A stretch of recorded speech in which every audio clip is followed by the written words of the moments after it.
Do you think the man in the batting cage will be baseball's next 400 hitter? And do you think the man walking to first will ever overtake Ty Cobb in career stolen bases? Lou Brock in reach of the Georgia Peach. And can veteran Carl Yastrzemski hit the wall and hold the ball?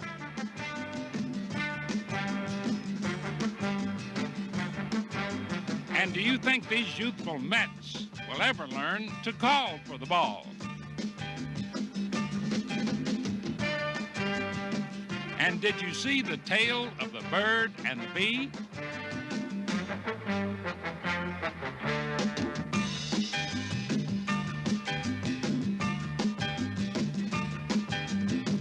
Well, if you didn't, watch it all now as Major League Baseball presents This Week in Baseball.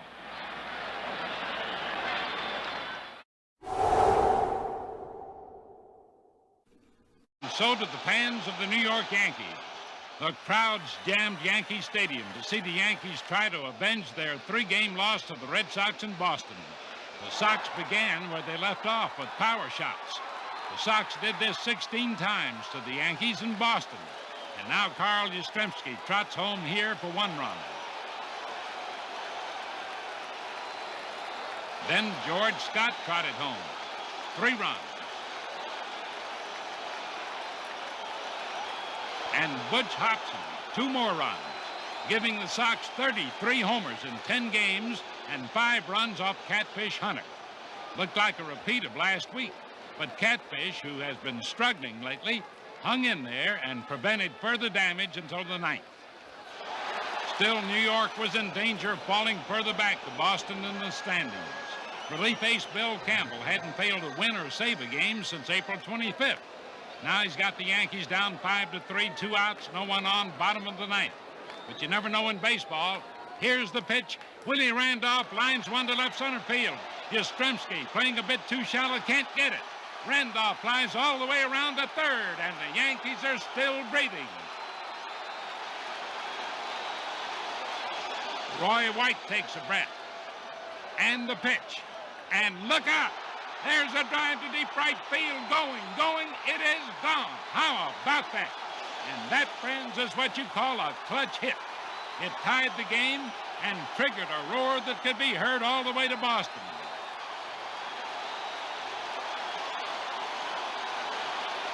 White shot set the stage for Reggie Jackson. It's the 11th inning. The winning run on second. And in the dugout, Billy Martin is telling Reggie to do it.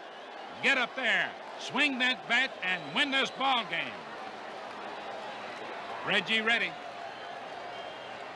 And there's a line drive deep to right field, and it wins the ball game. Greg Nettles comes home with a winning run, and the New York fans let Reggie know he's home at last. So do his teammates. That must-win cut Boston's lead from 5 to 4 games and stopped the Red Sox winning streak at 7. The next day, Mike Torres stopped the Boston power streak. Yaz tries one, but it's not quite far enough. This was the first time in 11 games that the Sox failed to hit a homer. Meanwhile, it was the Bronx Bombers' turn to hit a few. Mickey Rivers up at bat. There's a drive going deep to right field, up against the facade of the upper deck. Greg Nettles up. There's another one, and it's good for 3 runs. And that proved to be more than enough for Torres, who wrapped up a neat 5-1 victory.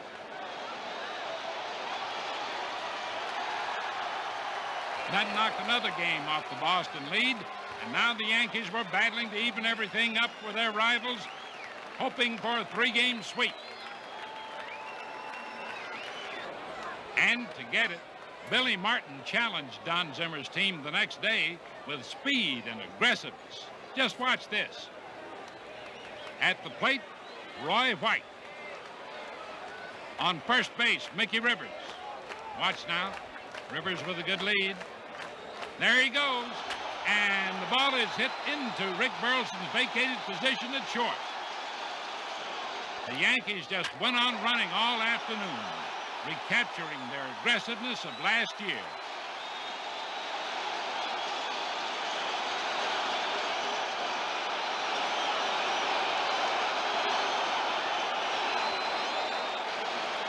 That kind of base running gave Don Gullett a 4-1 lead, which he had little trouble holding until the ninth inning.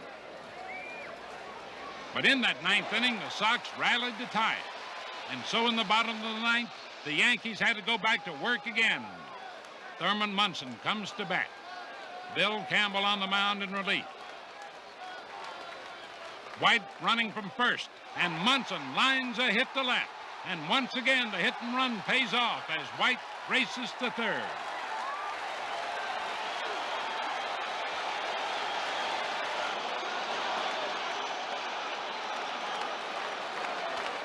That set the stage for Paul Blair, batting with the infield drawn in.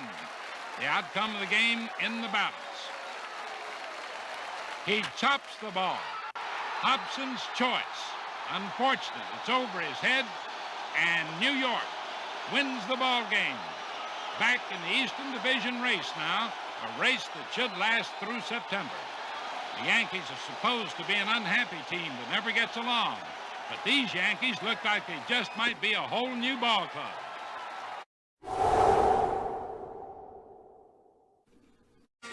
And here's a tangled-up situation as Big George Scott barrels into Yankee third baseman Greg Nettles. George isn't as mean as he looks. He just knows some guys aren't as big as he is. But Mickey Rivers doesn't know that for sure.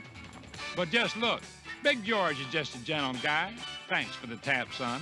You might not never see this in a lifetime. Boston's Yastrzemski leaps, the ball's gone, so is Yaz's glove. He does get it back, but how about that? Watch it again. It hardly seems fair. The Sox lost the game, the home run, and Yaz almost lost the glove.